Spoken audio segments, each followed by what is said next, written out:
it's a very good example that if somebody's standing with a gun to my face, I'm not talking about me going, wee, that's amazing. I'm not talking about that. I'm talking about that the arguing with reality that is taking place. You know, you can't argue with reality. If you get cancer and you're terminally ill and you are going to die, of course, a part of you don't want to die. That does not change that you are terminally ill, you got cancer, and you are going to die. So what I'm talking about is the resistance to reality. If somebody's pulling a gun to my face, obviously I don't want somebody to pull a gun to my face. I'm not going to go, that's absolutely amazing. But I cannot change what is happening, what is actually happening. And right now, somebody's standing with a gun to my face. I'm not full of joy. I'm probably super, super scared, but it is what is happening. And that is where people don't, I think that is where people need to get the awareness to, that when I say that, that acknowledging what is actually happening, it's because it's happening. We have a lot of fights, a lot of suffering, because we don't want what is happening. And I'm not saying that you shouldn't want to survive if you're terminally ill. I'm not saying that. I'm just saying that right now you're in a position where you're full of fear, and that's okay. Meet that part, because if you our thoughts are not sticky and our fears are not sticky. They're only sticky if we pick them up or if we fight against them. Let's say that I'm terminally ill, that I have cancer, I'm terminally ill, and I don't want to die. If I fight against that, then I'm creating a lot of suffering right now where I actually could enjoy what I actually have right now. Because right now I'm not dead.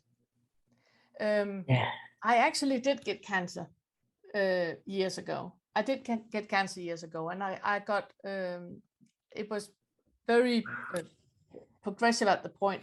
I got 4 months left to live.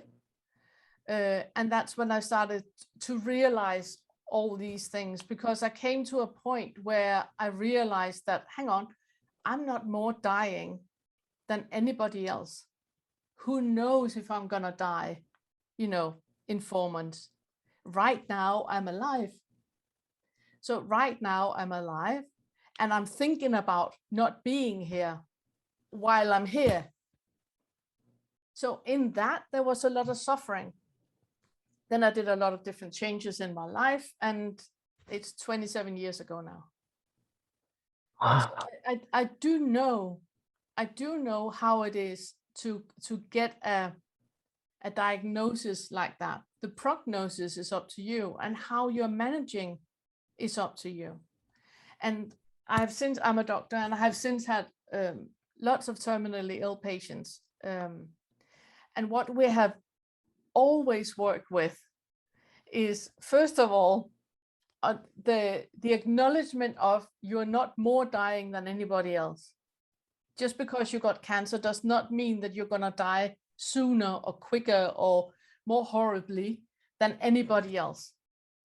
It's just a diagnosis. It's not a prognosis.